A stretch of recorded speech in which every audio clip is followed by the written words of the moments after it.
What a thrill,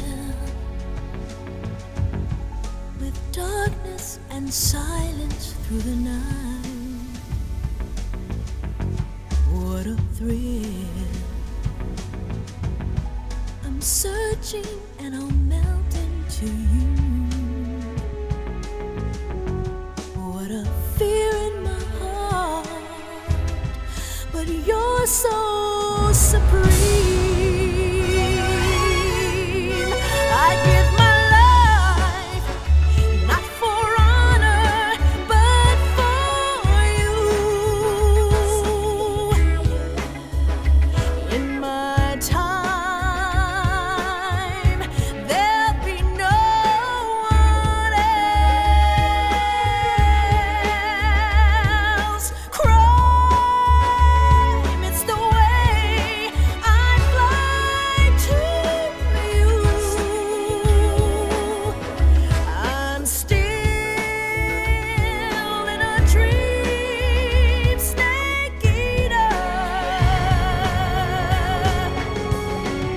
Someday you go through the rain, and someday you feed on a tree frog. It's ordeal, the trial to survive. For the day we see new light, I give my life, not for honor, but for you. In my time, there'll be no one else.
After the end of World War II, the world was split into two, East and West. This marked the beginning of the era called the Cold War.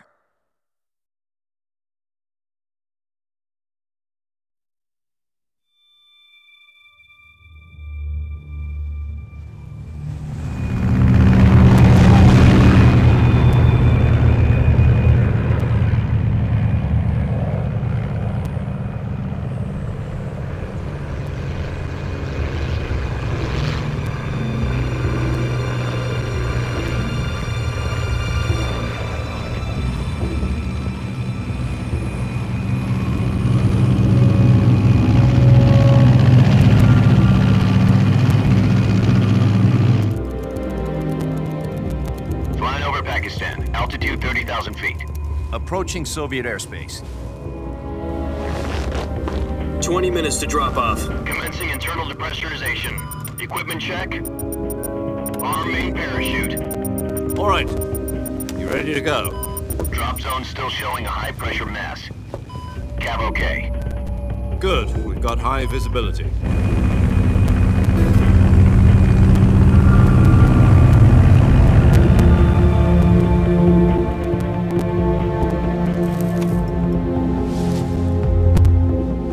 Put out that cigar. Connecting oxygen hose to interior connector. Put on your mask.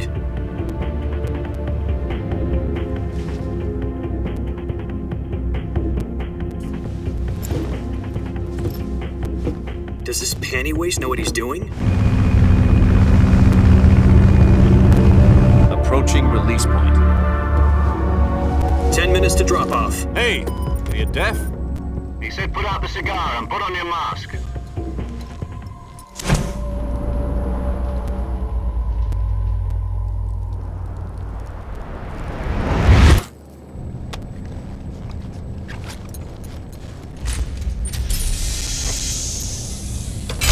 Depressurization complete.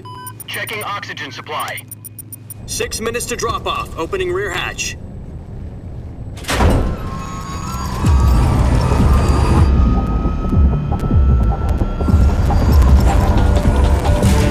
Sunrise.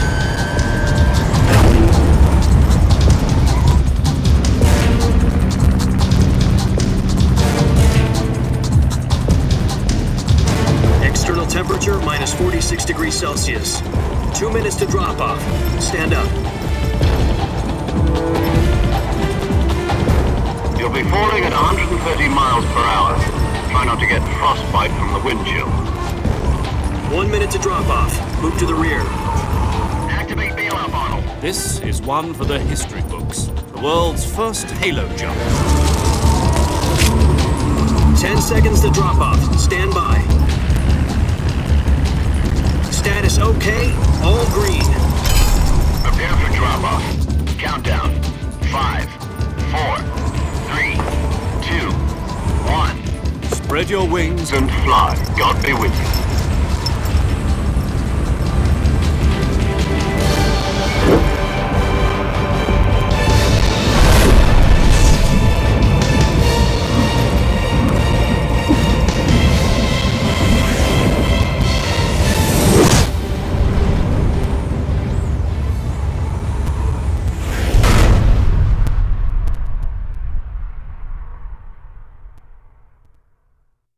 Jack, I've got some important news. The head of the CIA has finally given us the green light for the Virtuous mission. Virtual mission? No, the Virtuous mission. The future of our Fox unit depends on it. If it succeeds, we'll be officially organized into a unit. Virtuous mission? Sounds like some kind of initiation ritual. Don't get cocky. This isn't a training op. Right. So what exactly is this wonderful mission? Well, about 2 years ago, a certain Soviet scientist requested asylum in the West through one of our moles. His name is Nikolai Stepanovich Sokolov. He's head of the OKB 754 Design Bureau, one of the Soviets' top-secret weapon research facilities, and the East's foremost expert on weapons development. Sokolov? Isn't he that famous rocket scientist? The very same. On April the 12th, 1961, the Soviets achieved the first manned spaceflight in history. The Earth was blue, but there was no God. Well spoken. The rocket that carried Yuri Gagarin into orbit was the A-1, known as the Vostok rocket. Sokolov is said to be the man most responsible for the multi-engine cluster used in that rocket. After Gagarin's flight, Sokolov left rocket development to become the head of the newly established Design Bureau. From a lowly technician to head of a design bureau, that's quite a success story, so why do you want to defect? It seems he'd become afraid of his own creations. Afraid? Call it a crisis of conscience. And for that, he left his country and his family behind and went over the fence? Not exactly. One of his conditions was that his family was also to be taken safely to the west. We used a mole to get the family out first and succeeded in sneaking Sokolov over the Berlin Wall shortly afterwards. I was the one who conducted the operation. The security on the eastern side was still full of holes back then. Then what? We got Sokolov over in one piece, but the whole ordeal had left him exhausted, and we checked him into a hospital in West Berlin. It took him 2 weeks and more than 600 miles to get from the research facility in the Soviet Union to Berlin. He was in no condition to say anything coherent. And it was only a week later that we had something much bigger on our hands. The Cuban Missile Crisis. October the 16th, 1962, President Kennedy received word that the Soviets were in the process of deploying intermediate-range ballistic missiles in Cuba. The President demanded that the Soviets dismantle and remove the missiles. At the same time, he announced a naval blockade to prevent further missile shipments from reaching Cuba. But the Soviets didn't back down, instead placing their armed forces on secondary alert. Soviet transport ships carrying missiles continued on course towards Cuba. US and Soviet forces went on alert for an all-out nuclear war. Frantic negotiations were conducted through the UN's Emergency Security Council and unofficial channels to end the hair-trigger standoff. Finally, on October the 28th, the Soviet Union agreed to remove its missiles from Cuba, and so the world avoided a nuclear holocaust. But in order to get the Soviets to pull their missiles out, we had to make a deal. You mean the one where the US agreed to remove its IRBMs from Turkey? No. The Jupiter IRBMs deployed in Turkey were obsolete, and we were going to get rid of them anyway. They had no strategic value whatsoever to either the US or the Russians. The Turkey deal was a ruse, a cover story that was fed to the other intelligence agencies around the world. So what did the Russians really want? Sokolov. They wanted us to return Sokolov. You mean the Soviets pulled out of Cuba just to get their hands on Sokolov? That's right. What the hell was he working on? At the time, we had no idea. We were running out of time. It was either give up Sokolov or risk full-scale nuclear war. In the end, we had no choice. President Kennedy gave in to Khrushchev's demand. The next day, I got Sokolov out of the hospital, handing him over to agents on the eastern side. Sokolov kept on screaming, "Save me," until he disappeared from my sight. Then a month ago, we received some new information from one of our moles. About Sokolov? Yes.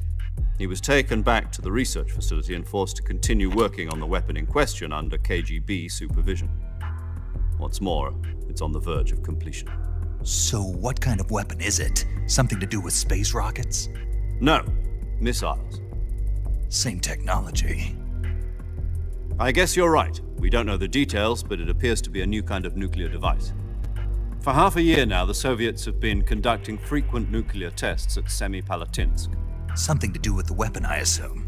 We're talking about a secret weapon so big that Khrushchev was ready to pull out of Cuba to get it back. Is Sokolov still in the facility?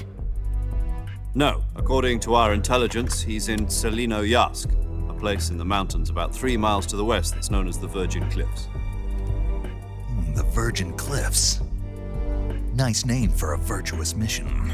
They moved him there just recently. Why?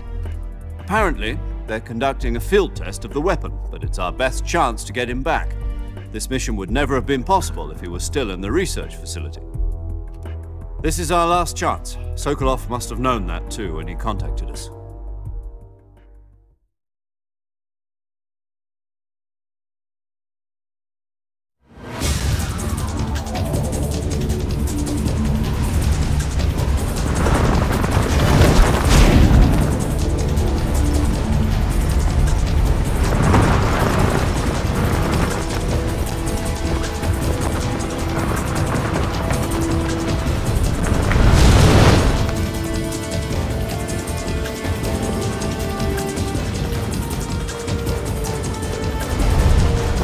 up, Jack. Your mission is to infiltrate Selino-Yask in the Soviet mountains, ensure the safety of Sokolov, and bring him back to the West.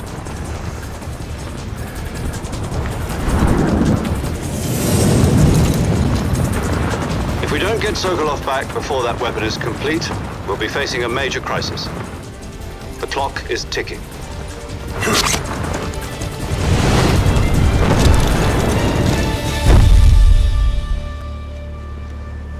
Once we've confirmed the rescue of Sokolov, stand by at the recovery point. A recovery balloon will be dropped at that point. Helium will be pumped into the balloon to inflate it. The process takes about 20 minutes. Once it's complete, the gunship's arm will latch onto the balloon and pull it up. The Fulton surface-to-air recovery system. I'm familiar with the theory. Take it easy. It's been combat-proven. Do you think Sokolov is up to it? The shock will be less than during a parachute jump, and the arm can handle up to 500 pounds. So you're planning on going over the border in a single combat Talon? She's equipped with two 6-barrel 20mm Vulcan cannons, as well as two 40mm machine guns. Sounds like she could hold her own against a battalion of tanks. Even with the fuel in the reserve tank, we're facing a 4-hour time limit. If all goes well, it shouldn't take more than a few hours. Home in time for dinner. But if anything goes wrong, you'll be eating dinner, breakfast, and all the rest of your meals in the jungle.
Do you copy? You're already in enemy territory, and somebody might be listening in. From here on out, we'll be using code names to refer to each other. Your code name for this mission will be Naked Snake. I'll be referring to you as Snake from now on. You're not to mention your real name. Snake? What, you don't like snakes? What do you mean? You've eaten one before, haven't you? In survival training. I'm glad to hear that. I don't know if I'd ever order one in a restaurant, but... Be careful, you might not have a choice. What about you, Major? What should I call you? Let's see. I'll be Tom. Call me Major Tom. This will be a sneaking mission. You must not be seen by the enemy. You must leave no trace of your presence. Is that clear? This kind of infiltration is the Fox unit's speciality. In other words, weapons and equipment are procured on site. That goes for food as well. You're completely naked, just as your name implies. Great. Now I see why you asked me if I like snakes. I suppose calling me Snake was your idea of a joke, too. No.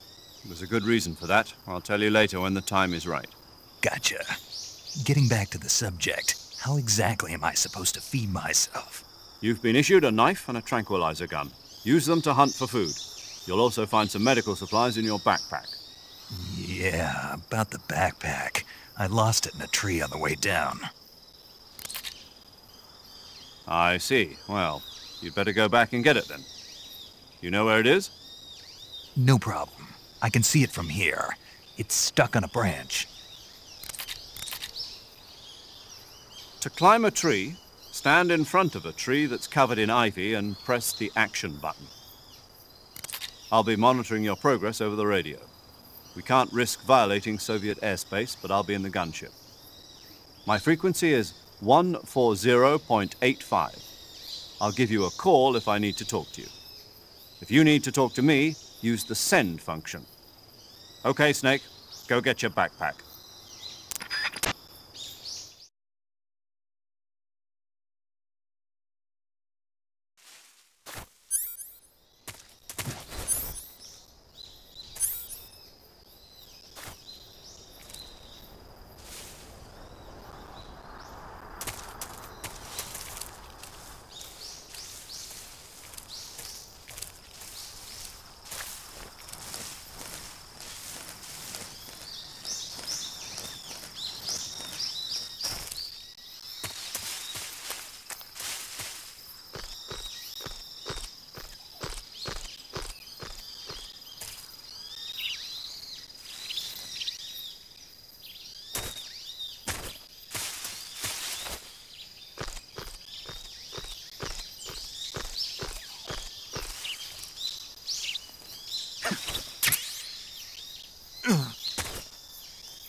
I see you've retrieved your backpack, Snake. To equip a weapon, it's necessary to take it out of your backpack. In the survival viewer, choose Weapon from the backpack. Your available weapons will be displayed in a window in the upper left. From that list, choose the weapon you want to equip and press the Enter button. For other equipped items, just do the same thing from Item. Got it. Use the survival viewer backpack. Yep, that's right. Survival is fundamental to this mission. After you've been out in the field for a while, your stamina will start to drop. If your stamina gets too low, it'll affect your performance. You won't be able to shoot accurately, for example, and your wounds won't heal as smoothly. Keep an eye on your stamina so you don't run out. To recover lost stamina, you can hunt for local flora and fauna. You can use either your tranquilizer gun or your knife to hunt. My only weapon is a Mark 22 Hush Puppy tranquilizer gun? That's right. It's been fitted with its own suppressor. However, the suppressor will deteriorate every time you fire. Once its durability reaches 0, the noise suppression effect will be gone. So don't get too trigger-happy with it. The suppressor's durability is shown in the icon. Any weapons and equipment beyond what you're carrying now, you'll have to find as you go. I have to find my own weapons and equipment? Whose crazy idea was this anyway? Solo covert actions are standard Fox operating procedure. You can't leave any traces of your presence. No weapons, equipment, footprints, sweat, or bodily waste. The same goes for bullets and cartridges, too. Your presence in enemy territory is already a violation of international conventions of warfare. There aren't supposed to be any American soldiers in Russia. It could spark an international incident. You can't let anyone see you. You can't let the enemy know you're there. This is a stealth mission. You're a ghost, Snake, in every sense of the word. And there'll be no rescue if you're captured. The military and US government will deny any involvement in the affair. Then I'll just have to take care of myself, huh? I'm afraid so. You've been given a fake death pill for that purpose.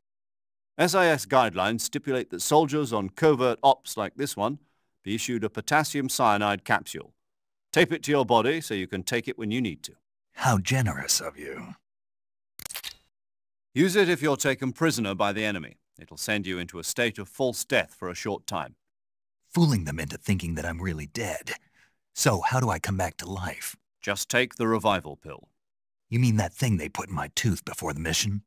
That's the one. But be careful. If you remain in a state of false death for too long, nothing will be able to bring you back. Remember that. I'll keep it in mind. You said this was a solo mission, right? Right. I guess that means I can't count on any reinforcements. Correct. The mission rests entirely in your hands. A real one-man army. Relax. There's a support team ready to back you up over the radio. Who?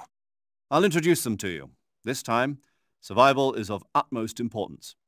The first member of the support team will be in charge of monitoring your physical condition acting as a medic, so to speak, as well as recording your mission data.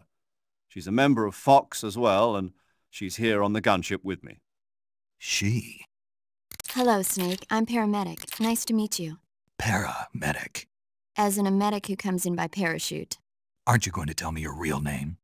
Are you going to tell me yours, Mr. Snake? My name, huh? It's John Doe. And they call you Jack for short. You're a regular Captain Nemo. A name means nothing on the battlefield. After a week, no one has a name. What's your name? Jane Doe. Very funny. I wasn't joking, but I'll tell you my name only if you manage to make it back alive. My frequency is 145.73. She's also in charge of recording your mission data. Whenever you want to save, send a message over the reserved save frequency, 140.96. So saving lets me record my mission data. That's right. It also records the state of your health. Good to know. There's one more person I want to introduce you to, Snake. Huh? Speaking of snakes, you remember the boss, don't you? A legendary soldier and your mentor. Actually, it was the boss that got the DCI's authorization in the first place. She's going to be serving as Fox's mission advisor. The boss is? She also helped me plan this mission. She and I were at SAS together. Jack, is that you? How many years has it been? Boss? That's right. It's me. Oh. Talk to me. Let me hear your voice. It's been 5 years, 72 days, and 18 hours. You've lost weight. You can tell just by the sound of my voice. Of course I can. I know all about you. Really? Well, I don't know anything about you. What's that supposed to mean? Why'd you disappear on me all of a sudden? I was on a top-secret mission. You didn't need me anymore. But there were still so many things I wanted you to teach me. No, I taught you everything you needed to know about fighting techniques. I taught you all I could. The rest you needed to learn on your own. Techniques, sure. But what about how to think like a soldier? How to think like a soldier? I can't teach you that. A soldier needs to be strong in spirit, body, and technique. And the only thing you can learn from someone else is technique. In fact, technique doesn't even matter. What's most important is spirit. Spirit and body are like two sides of a single coin. They're the same thing. I can't teach you how to think. You'll just have to figure it out for yourself. Listen to me, Jack. Just because soldiers are on the same side right now doesn't mean they always will be. Having personal feelings about your comrades is one of the worst sins you can commit. Politics determine who you face on the battlefield. And politics are a living thing. They change along with the times. Yesterday's good might be tomorrow's evil. Is that why you abandoned me? No, it had nothing to do with you. I already told you, Jack. I was on a top-secret mission. A soldier has to follow whatever orders he's given. It's not his place to question why. But you're looking for a reason to fight. You're a natural-born fighter, but you're not quite a soldier. A soldier is a political tool, nothing more. That's doubly true if he's a career soldier. Right and wrong have no place in his mission. He has no enemies and no friends. Only the mission. You follow the orders you're given. That's what being a soldier is. I do whatever I have to get the job done. I don't think about politics. That's not the same thing. Sooner or later, your conscience is going to bother you. In the end, you have to choose whether you're going to live as a soldier or just another man with a gun. There's a saying in the Orient, loyalty to the end. Do you know what it means? Being patriotic. It means devoting yourself to your country. I follow the president and the top brass. I'm ready to die for them if necessary. The president and the top brass won't be there forever. Once their terms are up, others will take their place. I follow the will of the leader, no matter who's in charge. People aren't the ones who dictate the missions. Then who does? The times. People's values change over time, and so do the leaders of a country. So there's no such thing as an enemy in absolute terms. The enemies we fight are only enemies in relative terms, constantly changing with the times.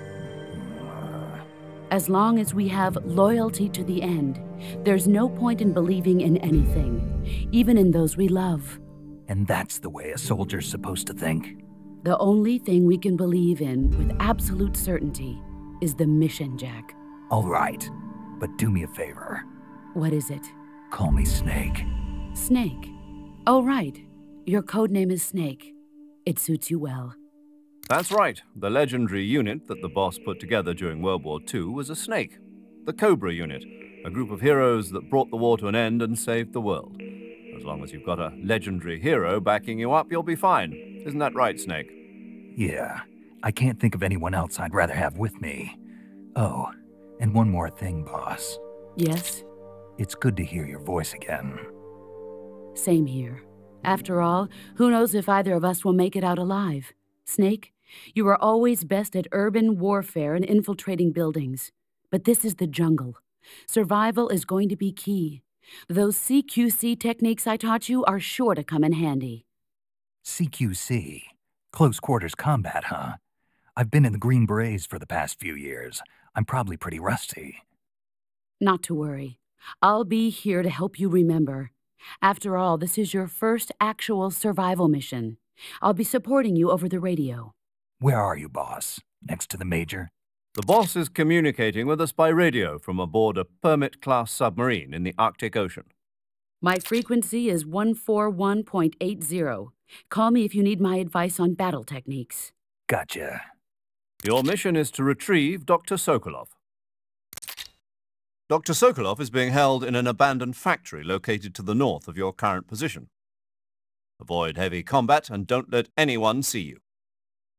Don't forget that this is a stealth mission.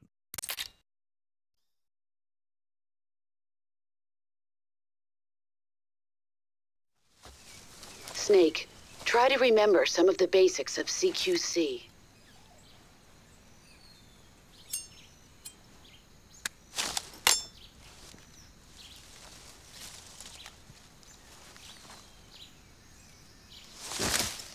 Commencing virtuous mission now.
Snake, be careful of that swamp.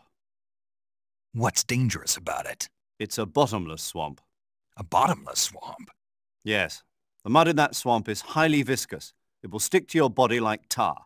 It will be impossible for you to swim. If you get swallowed by the bottomless swamp, you won't be able to escape on your own. Once you sink down to about head level, you'll be trapped for good. Make sure you get out before that happens. So, I have to make sure I don't sink too far. Got it. Snake, wait. There's more? Yes. What? Crocodiles. Crocodiles? Yes. Crocodiles, like the reptile. That's correct. More accurately, they're Indian gavials. What are crocs doing deep in this forest? You'll have to ask Paramedic about that one. Paramedic? Yes. The Indian gavial is a crocodile that originally lived in freshwater regions in India and Nepal. Why are Indian crocodiles way out here? They're captive crocodiles that were brought here for research purposes but escaped and became wild again. Indian gavials are large creatures. Adult males grow to over 6 meters in length. You'll never catch one alive, even if you use the tranquilizer gun. Got it. So, how do they... Taste? Yes, I did look into that. You know what they always say. Tastes like chicken. Sounds delicious. But be careful when capturing an Indian gavial. Normally they're cowardly creatures, but the ones in the forest there are belligerent. Apparently they attack humans. What do you mean? They weren't the direct subject of any serious research, but some think they may have become violent as a side effect of the atomic research that was conducted nearby.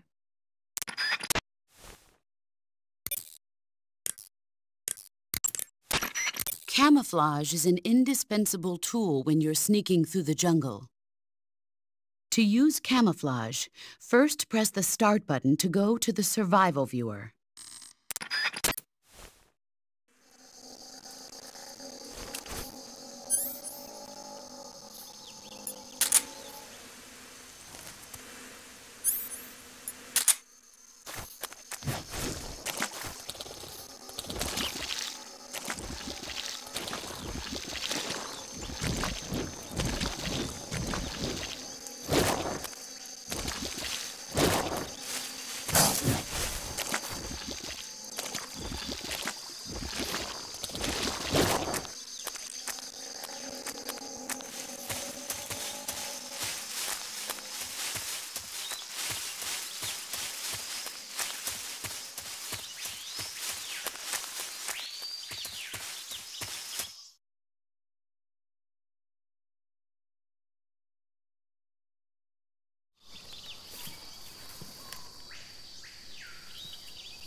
Major, I've spotted 2 enemy soldiers.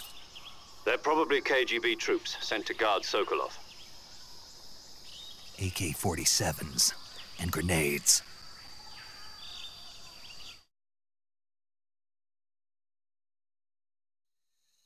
Snake, your presence in Soviet territory is already a violation of international law. We can't let the Kremlin find out that the CIA and the American government are involved. Contact with the enemy is strictly prohibited. Don't engage them in battle either. This is a stealth mission. Got that? The Major is right. The point of this mission is to sneak through the jungle without being seen. The success of the mission depends on how well you use your camouflage. Change your camouflage by selecting Camouflage from the Survival Viewer. The Uniform option lets you pick your uniform, while the Face option lets you change your face paint. Choosing camouflage that blends in with your surroundings will help you conceal yourself more effectively. Also, don't forget that anything that moves will stand out in the jungle. If you just stand up and run around like an idiot, you're bound to be spotted. But if you crawl instead, you should be able to sneak by without being noticed. You can see how effective your camouflage is by looking at the Camo Index. The Camo Index shows how well your current camouflage blends in with the surrounding area. The higher the value, the harder you are to spot, and vice versa. The key is to make yourself one with nature. Keep that in mind as you go along, okay?